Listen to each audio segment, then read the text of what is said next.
Warning, incoming game over. Warning, incoming game over.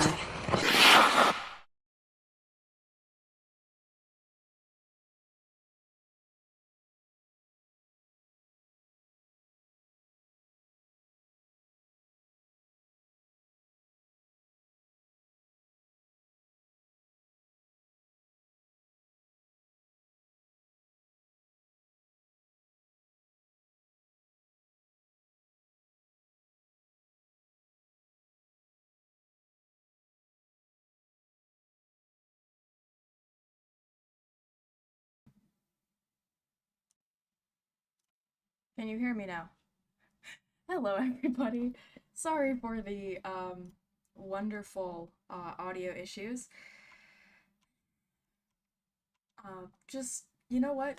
My mic didn't want to start off the stream, just like the Canucks didn't want to start off this game. Hello, everybody. The Vancouver Canucks just lost 5-1 to the Boston Bruins at home. But before we get into any of that, check out the flagship show of the Game Over Network on the Game Over Network channel. Hyperdrive Hockey, all things hockey across various leagues in multiple countries. Whatever it is and wherever it is, Max, Daphne, and Kev have you covered for all your hockey news with a steady dose of fun and fan engagement. You can find Hyperdrive Hockey on the Game Over Network YouTube channel or wherever you listen to your favorite podcasts, and also on the Hyperdrive Hockey page at thegameovernetwork.com. All right, so let's talk about it. Um, I don't, I just don't even know how to describe this effort because I feel like there wasn't even an effort to describe. This game was just so awful. This game was so awful, and I'm interested to see what, because Jim Rutherford, GM of the Canucks, is, as it was described on the broadcast, is doing his State of the Union on After Hours tonight for Hockey Night in Canada. So I'm interested to see what he says, because this was absolutely abysmal from his team tonight. Um, and yeah, let's start with it. It was 5-1 in the end. 5-1. First, was a Brad Marchand goal on the power play. And it's already bad enough that Brad Marchand gets the first goal of the game. He's enemy number one in pretty much every NHL market, I feel, at this point, except for Boston, obviously. Um, yeah, my fun fact, my mom didn't know Marchand was captain, and she saw him with the C on his jersey and started freaking out, so that was fun. She's like, "That's awful." I was like, "Who do you remember being the last uh Bruins captain?" And she said like Bobby Hall. Anyway, um, starting Lindholm and Zadorov was a choice. I mean, hey, maybe that's the normal starting lineup, I guess. But I just thought it was interesting. Um, yeah. I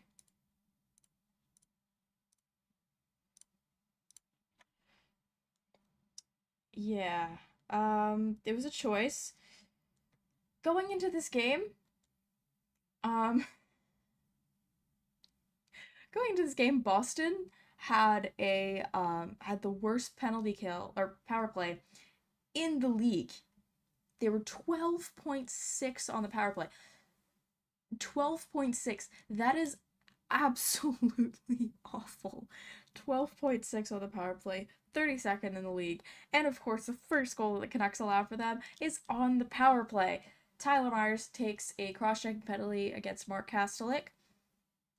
Um, and just this first goal, sure, they're on the penalty kill, so they're down a man. At the same time, that doesn't give you the excuse to just forget how to mark other players. Like, usually in the modern day penalty kill, they talk a lot about like a diamond formation, so like one at the top, two, and then one in front of the goalie, and there's the goalie. Because there's only four of you, you're trying to cover all sides. It makes sense in theory. For the Canucks, it did not work because they forgot that diamonds are supposed to be well, not three-dimensional, because that would be a pyramid. Or I wasn't very good at math. the diamonds are it's supposed to be a bit more spread out.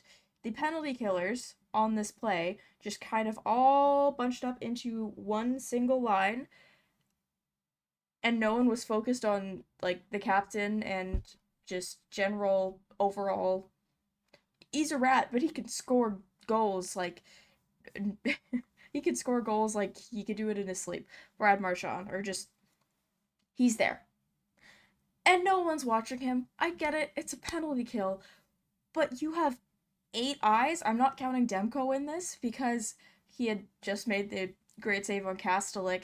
He's also, he has to watch the puck. He's the goaltender. So you have 4 other players meant to defend before it gets to the goalie, and they're all like, they're not even glancing in his direction. Those are 8 eyes, and none of them are focused on the guy wearing the C.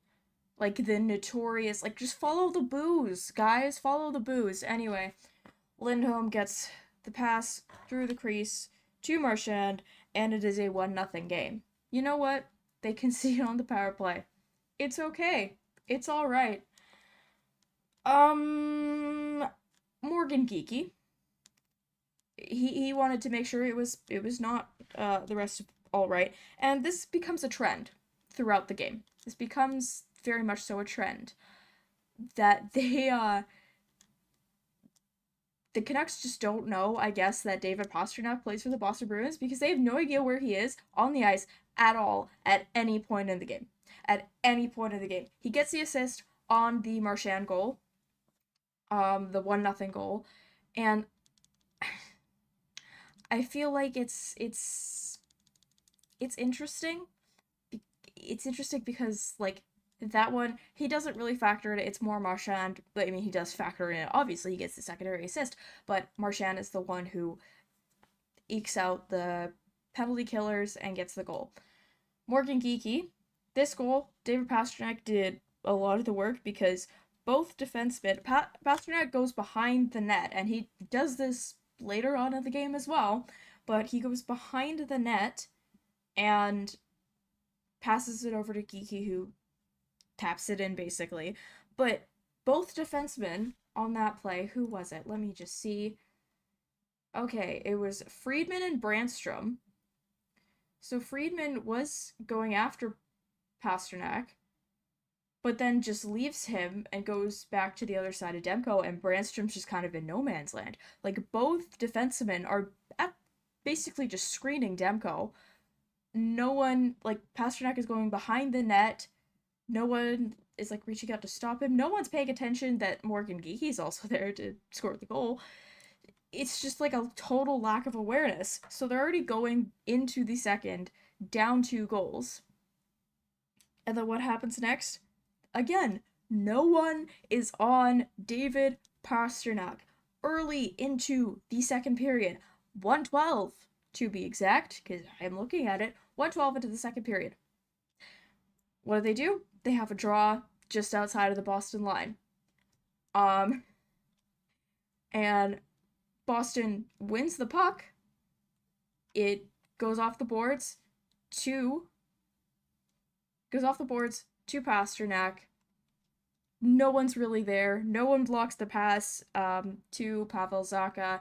And then it's 4 Canucks all trying to cover one guy who is faster somehow than all of them. Like, let me see who we had on the ice. We had Sherwood, Pettersson, DeBrusk, Soucy, and Friedman. And Friedman had already tried pushing, and Soucy was already kind of tied up, so the person that is the furthest back on that play, who's trying to stop Pavel Zacha from scoring, was not successful, was Jake DeBrusk was on him and got there before Carson Soucy, and I get it, Carson Soucy, he was doing his own thing, but also, you're the defenseman in this situation. Mark Friedman's in, like, Narnia. What is going on this play? But yeah, again, no one gets on David Pastrnak. His 3rd assist of the evening. He gets 4 points in total. But before we get to his 4th point of the night, there was another goal. Myers passes behind the net to Brandstrom after a draw in the Vancouver zone. Canucks win it. Goes back to Myers. instead of like trying to clear it or get it to somebody else. Anyway, he passes it along the boards, kind of behind the net to Brandstrom. Brandstrom tries to get it around the boards to clear it. It does not get cleared. It gets held in by one of the Boston Bruins. Bluger takes that puck back. Bluger then loses the puck to another Bruin, and then Mark McLaughlin scores his first of the season. Great job, Canucks. Great job at clearing the puck out of your zone. And I know some of these goals, you would think that Demko would make the save. At the same time, this is his second game back from injury. His backup is 12. That's Kevin Lankinen, who got the shutout against Florida on Thursday, has the flu, wasn't able to also back up, so the emergency called up Arthur Shelovs, who is like a toddler in goalie years. Yeah, so the Canucks 4-0 going into third in Boston. And I don't know about the rest of you, but I don't have good vibes when the Canucks are down 4-0 at home against the Boston Bruins. It kind of reminds me of something, and I didn't want to think about that right now. So I'm just kind of like, all right, you know what? This is fine. This is fine. Third period. I'm not even going to touch the whole, like, Marchand just out of nowhere pretty much cross-checks Quinn Hughes, and that's okay. I mean, it's not, but it's, you know, he does that, and then JT Miller comes in and retaliates, and I understand emotions are high. I understand. Like, okay, but I also don't understand. Hockey, yes, is a physical sport, but at the same time, if you're... I would understand... I'm not sure if the ref was going to make the call there. If they were, then I feel like JT should have just let that go. If they weren't, then, I mean, it makes sense in all honesty. It's just, it's so blatantly obvious, and it just makes no sense. But then again, it's Brad Marchand. When has that man ever made sense in any part of his life? Like, at all. Like, what, even in that new NHL ad about tipping, like, what kind of smoothie milkshake concoction is that man drinking? Like, it just makes no sense. Is it blueberry? Blueberries don't make any sense. Where am I going with this? Anyway, Brad Marchand cross-checks Quinn Hughes. JT Miller takes exception to that and goes after Brad Marchand, and drama just happens. Just outside the Canuck zone. Pretty interesting to see. And you're like, okay, it's 4-on-4. Maybe the Canucks can get a chance here. Going into the third, you know, you just had, you know, your captain taken down by the other team's captain, and then the alternate captain's like trying to step up, create some energy. No. 26 seconds into the third, David Pastrnak finally gets his goal. It is his 4th point of the night. Because, I mean, Quinn Hughes is our best player. Like, by far. By far, Quinn Hughes is our best player. And I also had to explain this to my mom, as she's like, why is he captain? Well, he's just the best player we have right now.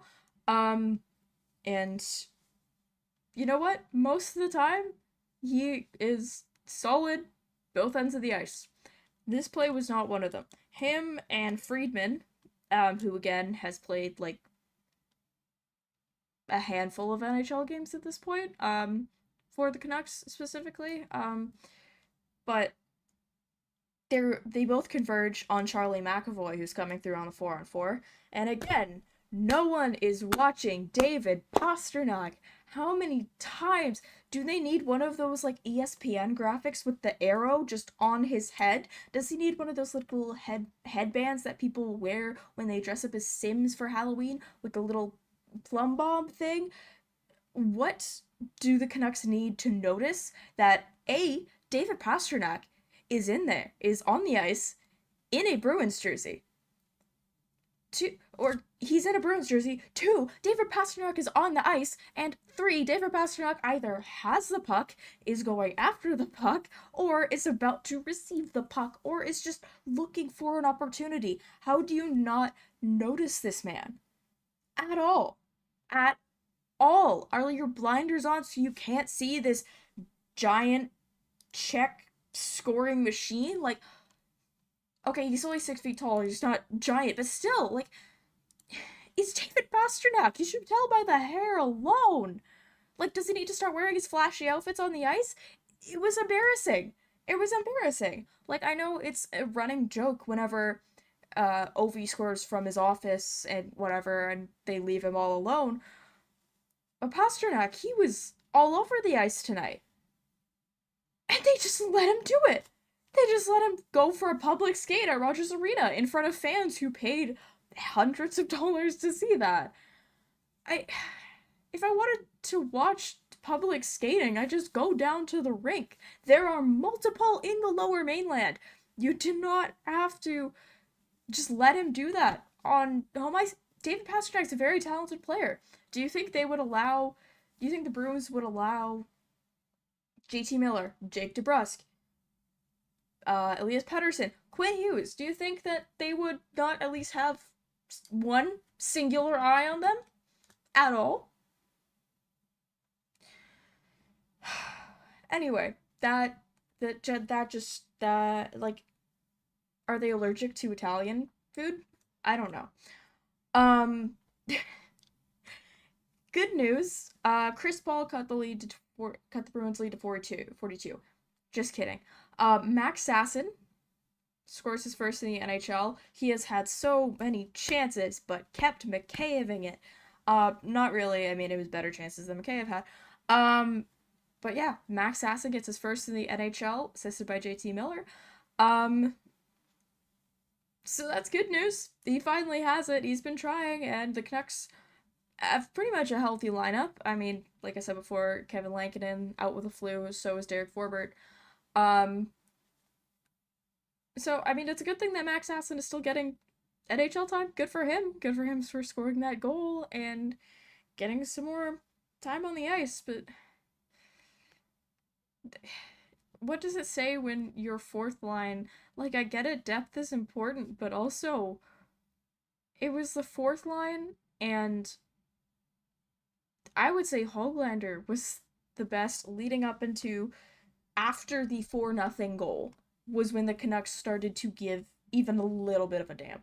Because they're basically doing nothing. Höglander's the only one who somehow ends up in the offensive zone. They can't get the puck out of their own zone, and the only ones that were, like, pretty much just driving play were Blueger, Sasson, Höglander occasionally, and it wasn't until after the 4-0 goal when the Canucks started to realize they were playing NHL hockey and not just scrimmaging at 8 rinks. Like, it was embarrassing. It was embarrassing, honestly.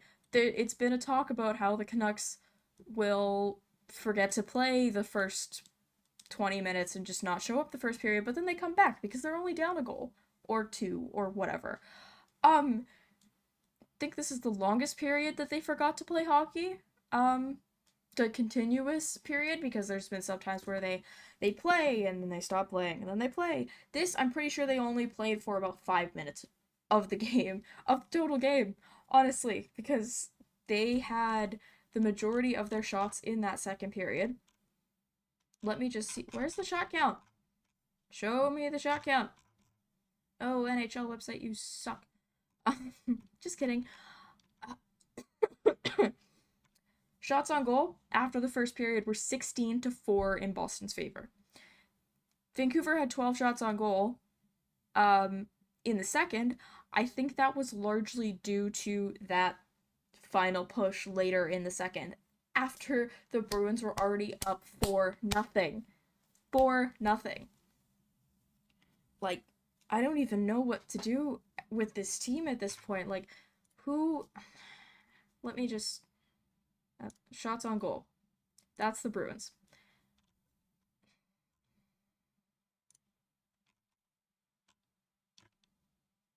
So the person who had more than 2 shots on goal, there are 2 players on the Canucks with more than 2 shots on goal. It was Connor Garland, who had more ice time than Elias Pettersson and Brock Besser and Kiefer Sherwood and Teddy Bluger. Like, Connor Garland had. Yep, I did the math right. Connor Garland played 1957 tonight. That is the most ice time of any of the Canucks forwards. Second most of JT Miller at 1910. So, obviously, Tocchet's putting a lot of trust into Connor Garland. Maybe it's because he has to go back to the North Pole soon. But shots on goal, he had 4. And that was the most. I understand it's a bit demoralizing to be down 5-0 in your own building. And maybe those shots happened earlier in the game, and maybe he just had all the shots in the first period. Quinn Hughes had 3, and then it's 2 from Besser, 2 from Pettersson, 2 from Sherwood, and then a few with 1. 0 shots on goal from JT Miller, 0 from Danton Heinen, 0 from Dakota Joshua, 0 from Brandstrom, Friedman, and Myers. I understand it's a bit demoralizing, but maybe shoot the puck once in a while. Like, you can't get 20 shots on goal and expect to win a game. I understand it's been done before, and I understand they've been doing a lot of low-scoring games throughout the season. But you just can't. That just doesn't happen. You can't do that again, especially against, Jeremy Swayman, who, yeah, sure, he got off to a bit of a rough start. Yes, he allowed 8 against also a very good Winnipeg team. Brother, why do you do this to me? You can't just shoot 20 pucks barely on net and just not do anything. We shut them out at TD Garden. We shut them out in their home rink. Only 2 Canucks goalies have ever done that. And then they come into our building and beat us 5-1. And I understand it's a bit of a one-sided rivalry. I get it. The Canucks in that game only had 15 shots. Again, that was Swayman before he decided to get good again. Actually, oh yeah, no, it was Swayman. But still. What if this was an empty net? Like, I can't with this team. It was a power play and empty netter in the 2-0 game. And they come to our building, and we lose 5-1. I don't even know what to do with this team. Because you're either... There were only 2 players with a plus that was in the positive, and it was Noah Juleson and JT Miller. So, good on you, boys. I don't know what to do with this team anymore. Yeah, this is if this is the best we can play with a healthy lineup, or mostly healthy lineup, and this is what they're doing for Demko, yeah, it's like Connor Garland and I guess Quinn Hughes also are the only players that cared. Also, Quinn Hughes played 27 minutes tonight. That is 27:38. That is 5 minutes in 32 seconds longer than Tyler Myers played, who was the second highest. It's not sustainable. In Vancouver, we care about sustainability. You can't do that. You can't do that. It's just so infuriating to have an ounce of hope shutting out the Stanley Cup winners from last year. Again, on home ice, if you saw the Instagram reel that I made in 5 minutes and kind of blew up on the Game Over account, they did it again. Then Boston comes in and just ruins everything. I don't know what the pattern with the Canucks on home ice is, but it is not a good one. Also didn't help that Kelly Sutherland was the ref tonight, but again, the Canucks just did not know how to play hockey, so I'm not going to blame it on the refs because it's just a coincidence at this point. I've seen... It was an overall awful. It was an awful night. Alright, before we get into the second period, make sure to like, subscribe, and comment down below as well. And Game Over Network is an independent production focused on community, inclusion, and quality people. If you're interested in supporting the Game Over Network, we have crowdfunding options available. In the description of this episode, you'll find a link to our Patreon page. We're also working on a page through LaRouche, a crowdfunding platform for companies originating in Quebec. For LaRouche, we're aiming to raise $15,000, and if we hit that goal, we'll gain access to government grants that will allow us to employ more people. If you have any ideas for what you'd like to see as giveaways from these crowdfunding efforts, let us know in the comments on Blue Sky, Instagram, or on our Discord server. Alrighty.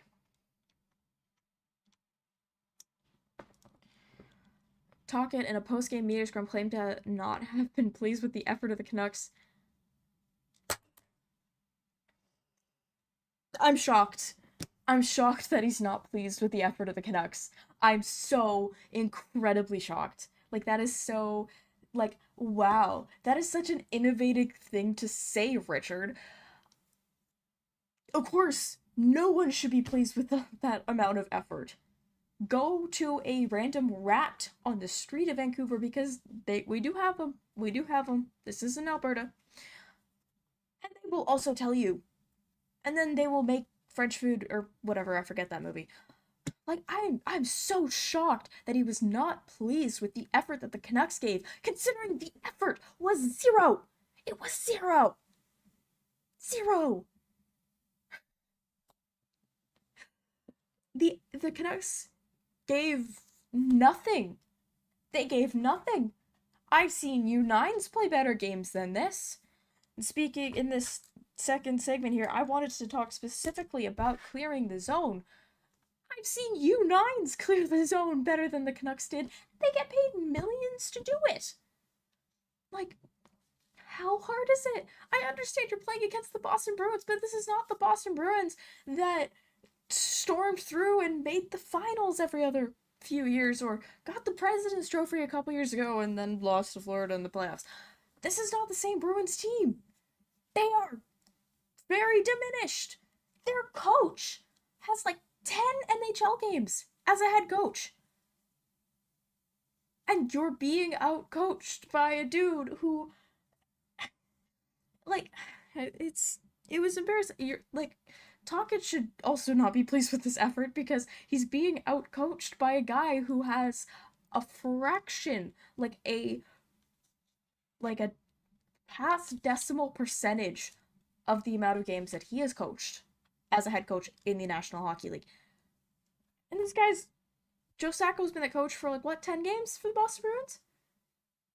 And I'm just gonna, before I...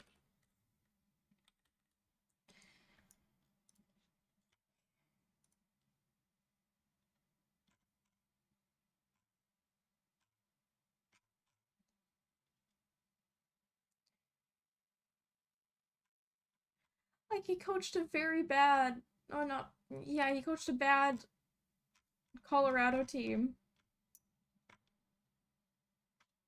And that's it. Like, sure, he's had more NHL experience. That was also a decade ago. And Tocchet, you're just allowing your team to not know how to clear a puck out of their own zone. This is not the Boston Bruins of old. This is the Boston Bruins team that should not be, like, bullying you, basically, in your home arena. Sure, they won a cup. How many of the players from that roster are still on the team? Marchand. The guy who made all the... I don't even know. The guy who got all the penalties to go away or something. Isn't he? He's in some front office. I'm not sure if it's Boston. Like... This is not the Boston Bruins team of old, and your effort is like you're playing... It's like they expected to play against, I don't know, the White Rock Whalers. Like, if you don't know, that's a junior A team, I think. Zach would know more about this. But they're expecting... The Canucks showed up expecting just to win, and Boston ran the show. Boston absolutely ran the show. And it's not, it's like, you can say they're tired, or you can say the Canucks are tired. I really don't care. I'm tired too. I just finished my finals yesterday and I was supposed to have a good day today. And obviously, the Vancouver Canucks decided not to let me have one. Like, I understand they're in the middle of a bad home stretch. Why can I not understand where to go to find this? Like, they're playing games every other night, but it's not like, I'm tired of them losing. Yeah, same. Because they'll go on the road and they'll have, like, their road trip. They got 9 out of 12 points.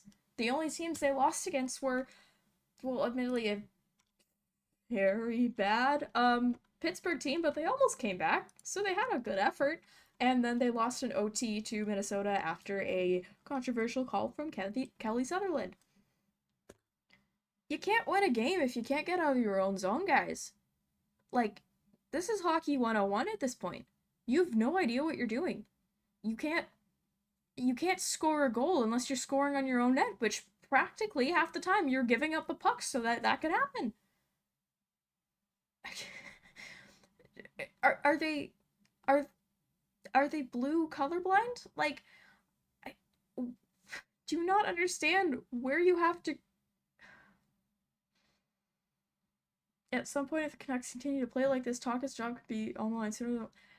I mean, yeah. It would be what, the 4th coach in 4 years? Like, are we gonna find out, or the 3rd coach? Oh yeah, no, it would be the 4th. It would be the 4th, because Talkett's the 3rd. Because it was Green, he got fired in December 2021, and then it was Bruce, and then Bruce got fired, and then it was Talkett. Are we gonna find out who Talkett's replacement is a month before it actually happens? I don't know.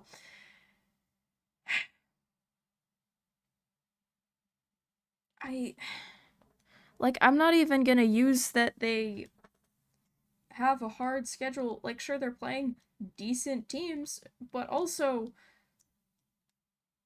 they shut out Florida. They did that. They won the Stanley Cup last year. Maybe Sergei Bobrovsky just hates Rogers Arena and Boston seems to love it. I don't know. They play the Avs in 2 days. I can't wait. That's gonna be so good. It's gonna be such an amazing game. They play the Avs and then they have an away back-to-back in Utah and Vegas. That's gonna be so amazing. And then they play the Sens at home after the last game that they played. The Sens went absolutely haywire. So, I can't wait for the Canucks to have such a great run before Christmas. They were at the top of the league. They were at the top of the league last Christmas. They were like going into the holiday break last season. Top of the league. It was the first time in a long time, I can't remember the stat, but it was the first time in a long time that a Canadian team was at the top of the league on Christmas Day. And now they can't even clear a puck out of their own zone. Like, was Ian Cole the answer? I don't think so, but obviously the answer is not anything they're putting together right now. At all. At all. You need to clear the zone in order to score some damn goals. Or just clear the zone so, I don't know, maybe they should charge more for people who have tickets in the Canucks zone. It's been a thing where the Canucks can't show up on time game after game, and that should be on Talkett. Is he telling them the wrong time? Like, I just think of this one guy who makes like F1 cartoons, or just this channel, Lollipop Man F1 Comics. If you're into F1, absolutely recommend. Hilarious. In one of their first videos, they're talking about, like, one of the teams is saying, oh, we should tell Ferrari that the race is on a Sunday when the race was on a Saturday, to, like, trick them out. Is that what Talk is doing? Is he telling them the game starts at 8:30? Are the players not questioning that? It makes me so mad. it makes me so mad. Like, if my dog can understand time somewhat, I'm pretty sure the Canucks can too, so they should know what time it is when they start playing the game that they are paid millions and millions of dollars to do so. Or just thousands and thousands of dollars if you're Kevin Lankinen, the guy who saved us throughout most of the season. Now that Demko's back, the Canucks should be putting a better effort in front of Demko, considering St. Louis and Boston tonight. Boston sure he wasn't as together, but he made a lot. He kept them in that first period. Sure, they were down 2-0, but he kept them in the game.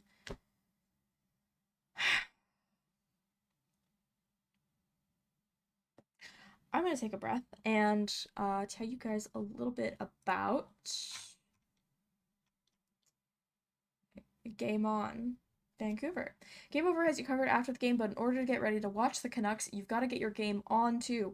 Game On Vancouver will be a short form daily news podcast covering everything you need to know about the Vancouver Canucks. Hosted by Sianquita and Zach Clarke, get all your Canucks news in under 10 minutes, Monday through Friday on the Game Over Vancouver YouTube channel and in podcast form, which you can find at thegameovernetwork.com/pages/Vancouver.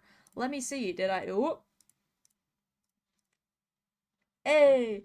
That will be launching at the end, or in the new year. Game Over Vancouver. Game Over Vancouver? This is Game Over Vancouver. Game On Vancouver. This game has broken my brain. Is it a trend? I think for when the Canucks lose in embarrassing fashion, a guy gets his first NHL goal. Because the Canucks lost 5-1 to Boston Bruins. Obviously, not a very good game. They also lost 5-2 to the New York Islanders. Sure, they also scored first in that game. They lost 5-2 to the New York Islanders. And that's when Jonathan Lekkerimeki scored his first NHL goal. Is that just gonna be a thing? Also, I don't know how sustainable is it that your depth players are the only ones that are caring that they play hockey? Because just deep sigh. Max Sasson scoring the only goal for the Canucks. Great for him, should be a red flag. Congratulations, you scored in the NHL. Proud of you. I hope your dad is celebrating so hard right now.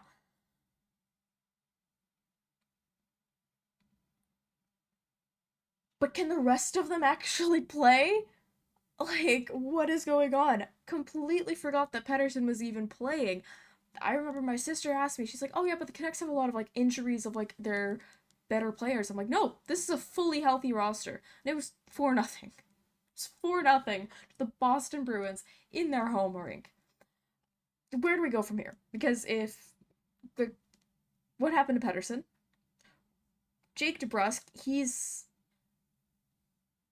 been better as the season has gone on. He's been better. I expected him to score tonight, full honesty, because, you know, the whole, score on your ex-team. That didn't happen. JT Miller, he just came back. He also had 2 assists last game. I would say those are the 3 big guys up front. Brock Besser, 4. Brock Besser also was coming back from a concussion. We think upper body injury, that could be anything. Could have broken his nose. I don't know. I love the NHL so much, and he just got his 8th of the season, I believe. So he scored. Pettersson's not really done anything. Let me just look at his stats real quick over the last few games. He has 3 points in his last 5 games. The last game where he had more than one... Oh, actually, no. The game against St. Louis when the Canucks lost in overtime, which was Demko's first game back also, he had a goal and an assist. So he had 2 points there. But yeah, last two games, zeros. He played 23-15 in the St. Louis game, 14-27 and 15-10. So he's getting less ice time, it appears, because usually he's hovering around the higher teens mark. So I understand he's not playing to the part of, $11.6 million, which you'd like him to. And yeah, David, thank you for bringing up the face-off stats, because he's a center. They play Elias Pettersson as a center. That man cannot do a face-off for the life of him. 4 out of 16. That's not good for an $11.6 million center, and or 11.7. Lot of money. I mean, it's a House and West fan, but a lot of money. Yeah, he needs to up his face-off game just a bit. In order to honestly stay in Tocchet's good graces, because his ice time has been slashed. It was slashed by almost 10 minutes between. I mean, yeah, he played 14-27 in a game we won, and he didn't really generate a whole lot. That was the Florida game. Bright side, Blueger, Miller, and Suter. Yeah, they're good on face-offs. Bluger's very good, Miller's very good, and Suter is honestly probably the best depth piece the Canucks have. Just overall. Because is Kiefer Sherwood depth at this point, because he's playing with Pettersson, and they had a few moments. Pettersson had 3 assists against Detroit. And really, that was the last time he got more than just a couple assists. Sure, he's not sniping as much, but also, I mean, it didn't help that the power play didn't know how to set up tonight. At what point does the depth realize that the bigger guys should also be scoring? This isn't like a Rangers roster of 21-22 when they got to the conference final on the power of friendship. This is not the same vibes. They need something, anything. And even that Rangers roster, they had scorers in their top 6, and probably one of the faces of the franchise that's been scoring the most recently has been Quinn Hughes, who's a defenseman. I get it, he's more offensively minded, but he's also decent defensively, aside from, what happened tonight.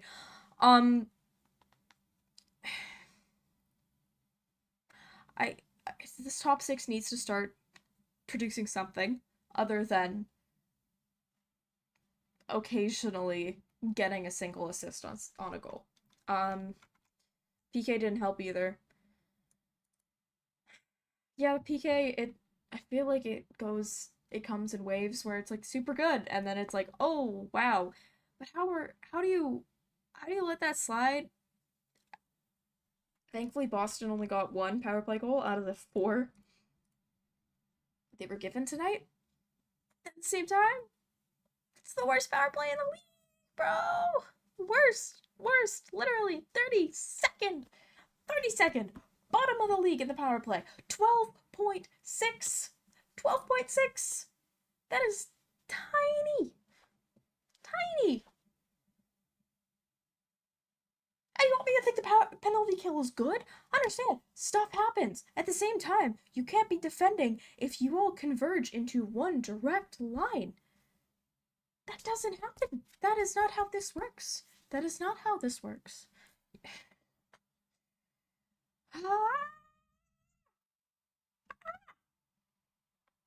team makes me want to scream, or just cry, or honestly, both a lot of the time. Yeah, the top 6 needs to perform and score. Maybe because Miller's back, they need to rediscover what it's like to play good hockey when you're not trying to fill a hole in your roster.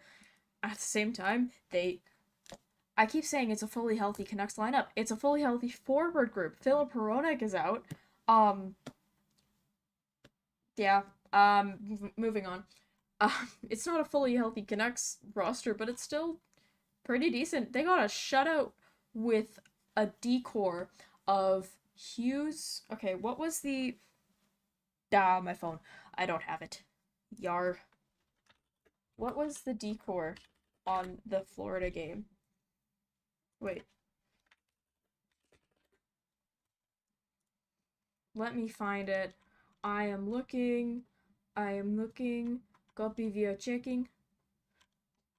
Copy via checking.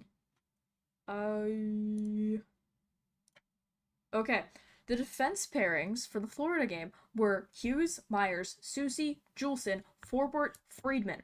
And they got a shutout. They got a shutout on that. With the exception of Forbort coming out and Brandstrom coming in. And Brandstrom has been pretty good for the Canucks. He's just, honestly, I think he's just been kept out because of Tocchet's insistence on how he plays his team, with, you know, defense apparently being the mindset, except they allow 5 goals. Anyway,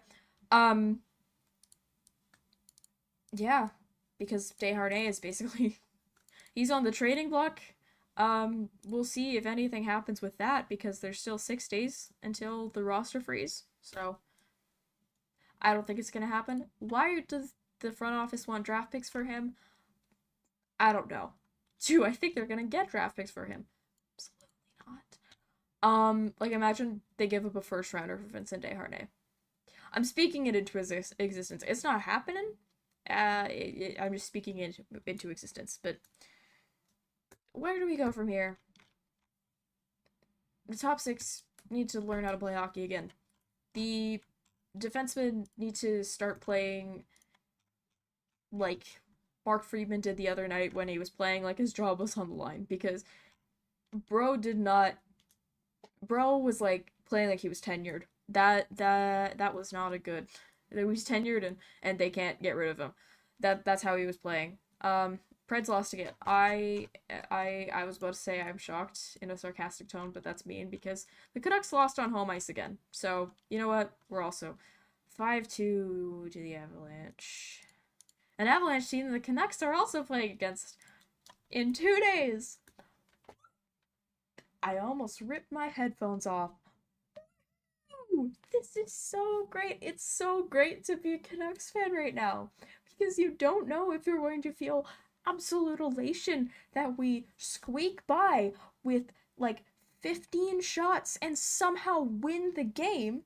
You don't know if it's going to be a 15-shot winner or a 20-shot loser, and getting absolute shelled on home ice in front of crowds that pay hundreds of dollars to sit in a leaking arena with I don't know why I keep grabbing this, with Vinny was healthy scratch. I couldn't find his name in the lineup. Probably healthy scratch. They're trying to get rid of him. $100. Also, Gate 7 being closed because a Pedersen poster got ripped down. Not because of any other issues. There was a huge windstorm. I actually didn't have power for most of the day. So, this broadcast almost was not going to be happening at my computer. Thankfully, I got back and everything was fine. But yeah. Anyway, before we get into the little Q&A period, let's scream our heads off. I would do that, but I don't want a noise complaint, so, I might drive out somewhere, maybe Falls Creek, and scream into the abyss. Alright, before we get into the last little Q&A session, let's just talk about anything. Honestly, guys, I do not want to think about this Canucks team, that much, because they obviously can't think, either. What better way to support something you love than by rocking it as clothing? Game Over's apparel line has dropped with 3 unique designs. Whether you feel the nostalgic pull of our retro skater... That's the wrong one. Retro skater design. Want to make a statement with our established design. Want to wear your love for your goalies proudly with our live and die by the goalie design? Or if you just need another coffee to get through the winter, we have you covered. Designed by Brady Chalis from Game Over Winnipeg. Use the QR code on stream now and take a look through our apparel store and help us rebuild local sports media in Canada while repping your community. Also, during the holiday season, using the code GOHOLIDAYS, that's G-O Holidays, we're offering 15% off all winter products, hoodies, and the beanie. This will be active until December 25th with a different sale dropping on Boxing Day. So again, that is G-O Holidays at thegameovernetwork.com. Alrighty, friends.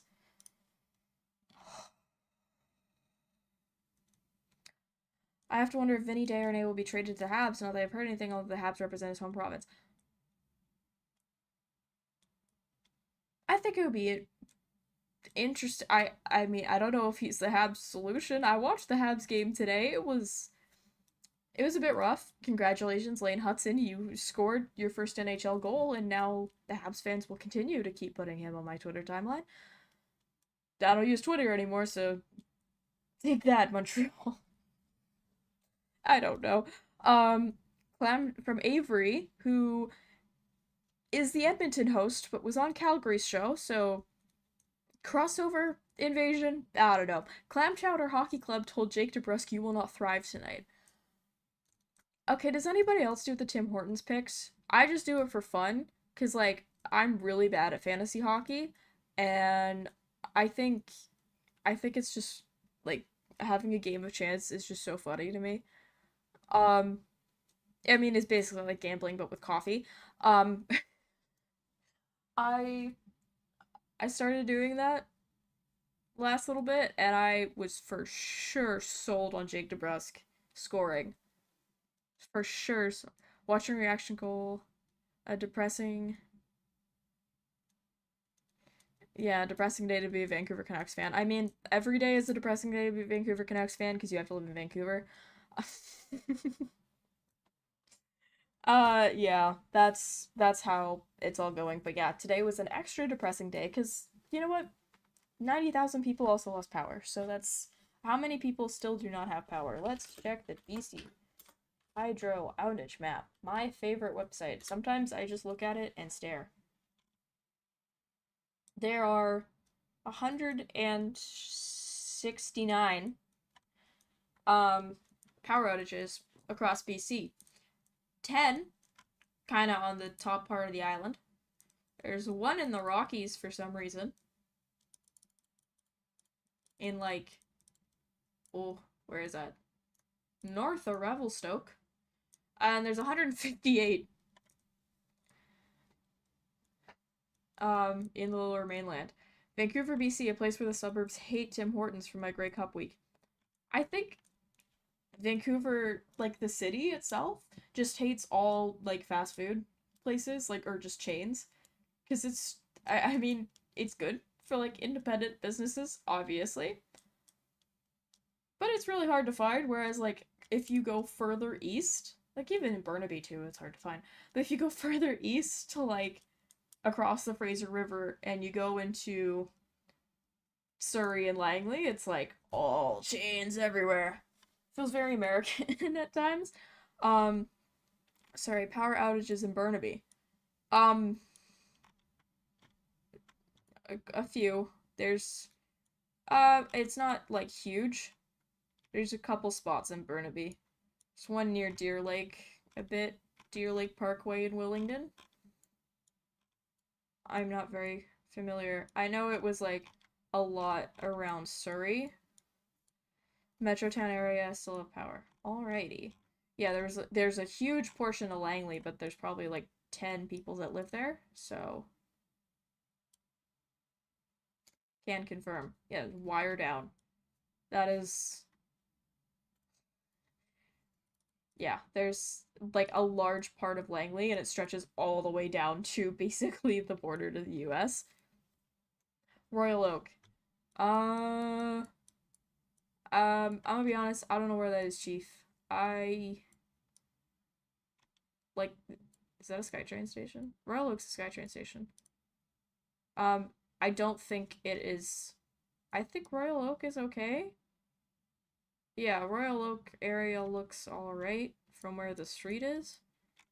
It's like The Burnaby one, it's an equipment failure. East of Pinewood Crescent, north of Burke Street, west of Nelson Avenue, and south of Village Drive, but it's like kind of the intersection of where Moss Crop turns into Deer Lake Parkway and Willingdon goes through.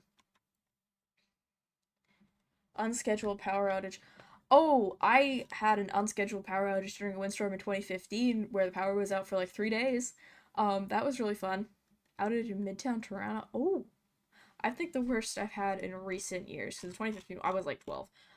Worst I've had in recent years was, I don't know. Today I didn't even notice the power went out. I was just laying down on my phone when I woke up, and then I heard like beeps, and I thought there was an alarm that just needed changing batteries. And then I got a call from my dad, who wasn't even home, and he's just like, "Oh yeah, by the way, the power's out." And I was like, "Oh, that's what that sound was."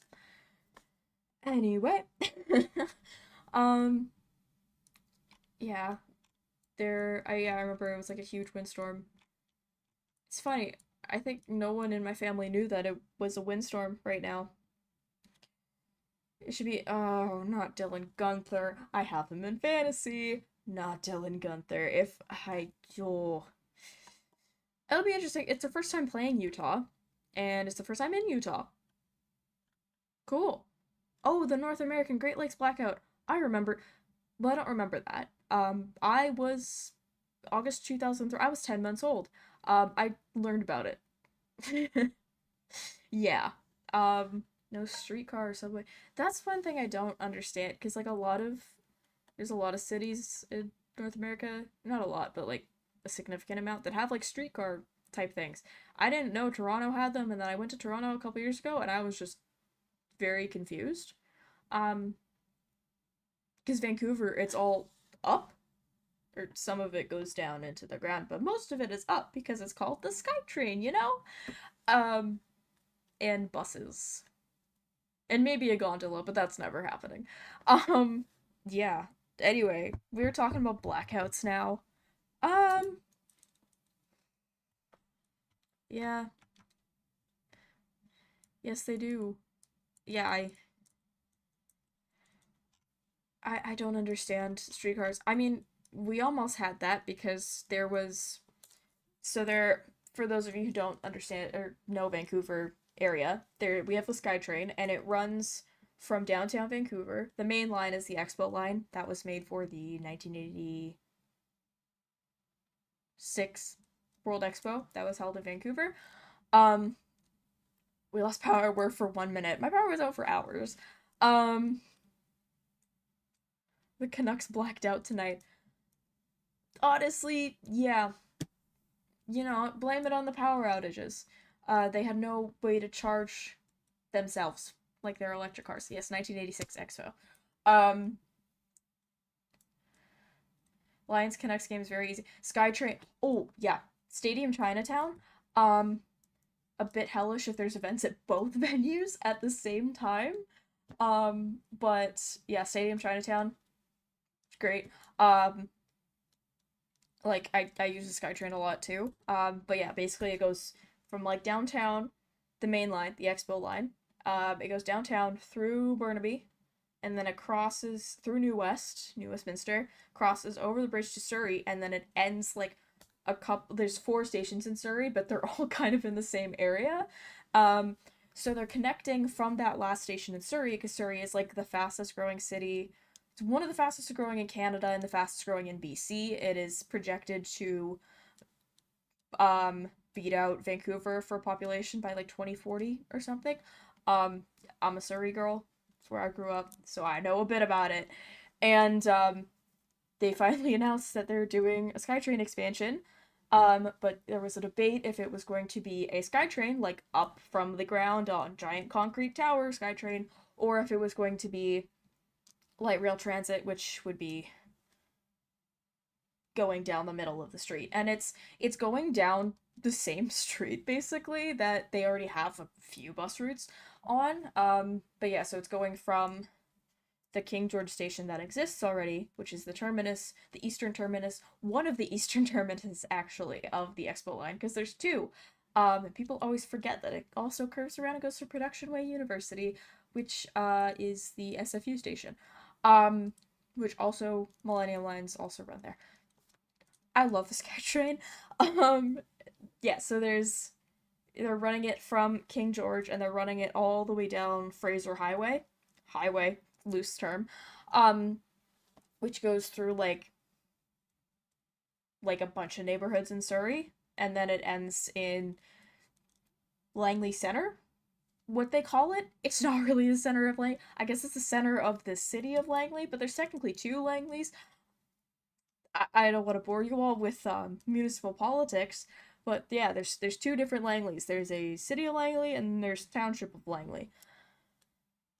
I don't really know the difference between them at this point. I'm too afraid to ask, but there's a difference. But yeah, I remember there back when I was before like it got approved to build Langley City Center. So yeah, the city of Langley, because the city of Langley is much smaller than the township of Langley. The township of Langley though has more like farmland, rural areas. Whereas Langley City Center is more kind of what people think of when they're like, oh yeah, I'm going into Langley. It's like, oh yeah, you're just going down to like Willowbrook or something. I don't know. Yeah, so there was a debate whether it was going to be light rail transit, so similar to the streetcar design, where we just go down Fraser Highway. Drivers on Fraser Highway suck though, so that was going to create a lot of issues. So instead, it got turned into concrete giant towers. And yeah, so that's what they're building, and they're working on it. It's supposed to be done by the fall of 2028, and if you have to drive through Surrey, especially around Fraser Highway, don't. That's my advice for you. Just don't.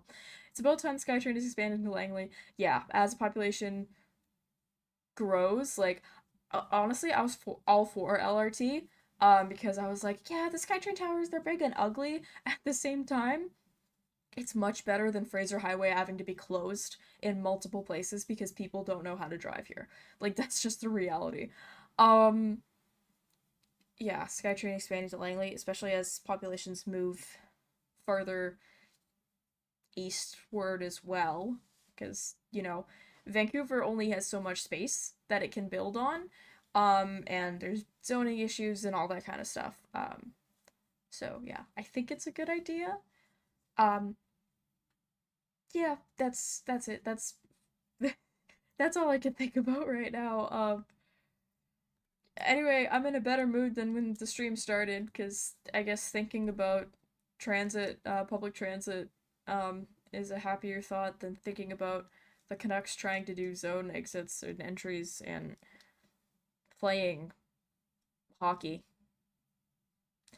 Anyway, thank you for joining me tonight on Game Over Vancouver. I have been Kaja Antic. Make sure to subscribe to Game Over, the Game Over Network channels, like the video, comment, rate, review, do all that fun stuff. Check us out on Discord, on Instagram, TikTok, other social media sites, and we'll be back on Monday night with Zach. I'm 99% sure. I need to update this sheet. Yes, Zach will have the seat on Monday night when the Canucks play the Avalanche at 7:30. Yeah, thank you for joining me, and thank you for joining me in this group therapy session. Hope to see you guys back next game, next week, next month, next year. Have a good night, everybody, and stay safe out there. Bye!